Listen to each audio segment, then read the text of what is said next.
Salut les amis, est-ce que si jàmm man maa ngi sant yàlla bu baax alhamdulilah bu fekkee c'est la première fois ngeen di seetaan suñu vidéo fii ci Wolof Tuto ñu ngi leen di ñaan ngeen abonné wu activer cloche notification bi partager vidéo yi ak seeni xarit partager ko maximum. Bon temps yi gëj naa def vidéo c'est vrai parce que bon j'étais sur plusieurs trucs en plus ay quelques affaires yu ma doon gérer mais n'empêche que maa ngi doon investir ci crypto yi parce que investissement ci crypto yi du mës a deñ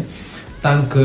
maa ngi dund incha allah damay continuer di investir ci crypto yi on sait jamais quand ça va faire un burn out ñu doon ay multimilliardaires incha allah tout le monde va réussir et tout. tey nag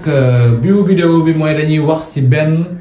entreprise wala sax plateforme bu tudd Tesco Boutique. gis nañ fi ay plateforme yu bari yu mel comme ay PetronPay ak yeneen sax am na beneen bu fi nekkoon temps yi nga xam ne yàgguloon mais xaw ma fàtte naa tur bi. temps yëpp nag souvent abonné yu bëri dañ may contacter di ma wax Tesco Boutique mais man xaw ma woon lu Tesco Boutique parce que plusieurs moments nekk ma woon ci ay domaine site d'investissement yeeg yooyu parce que xooluma ko woon sax déjà mais am na ñu ma doon contacter di ma wax Tesco Boutique par la fin nag si la def ay recherche ma ne lii il faut ma def si vidéo balaa nit ñi di si dugal seen xaalis mu escamé et tout. Mais à un moment ma jël quelque temps ma am ay quelques soucis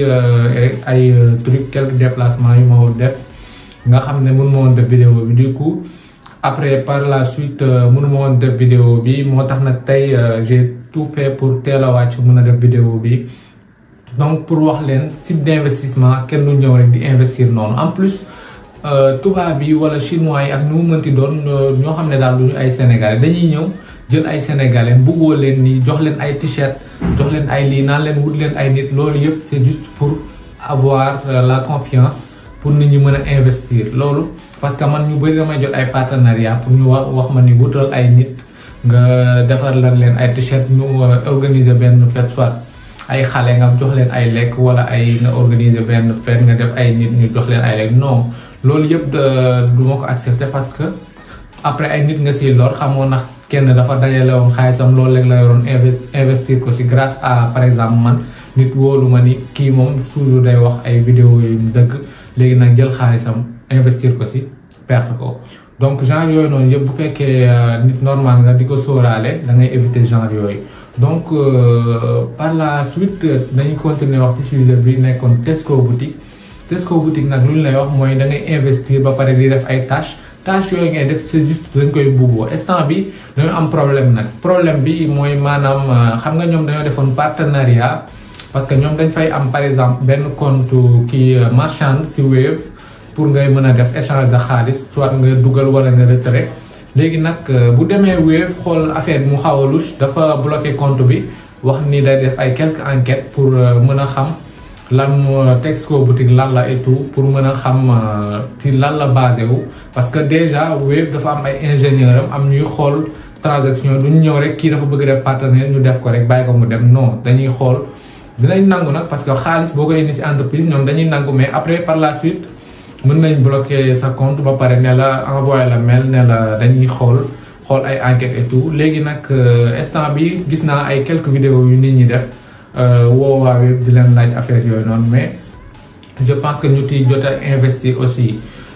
il est temps que ñu wax leen peut-être je sais pas que di ngeen perdre seen xaalis mais bon je vous le souhaite pas mais en tout cas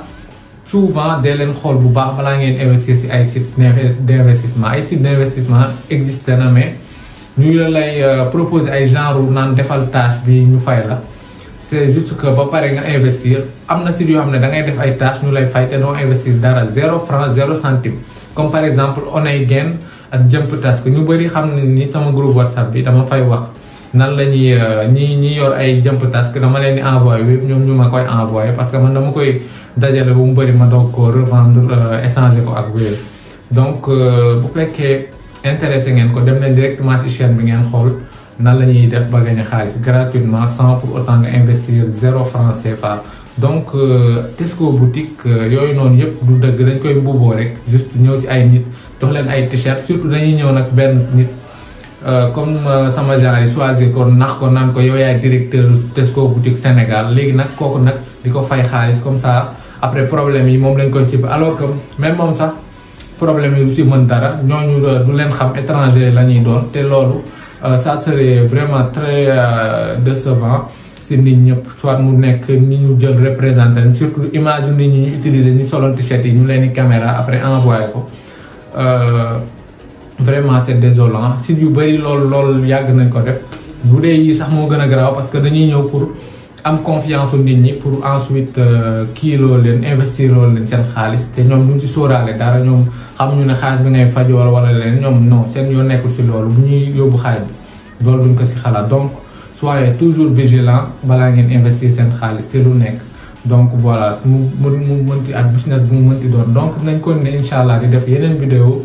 yu dul yi wan leen nan la ñuy investir ci internet bi sax wala nan la ñuy bañ a investir di gagner xaalis loolu mën na nekk bu fekkee gëmoo leen ma mun ngeen dem xool sama groupe telegram ak yëpp ngeen laaj yeneen nit yu dul man sax déjà dinañ leen wax donc merci et on se retrouve à la prochaine ciao.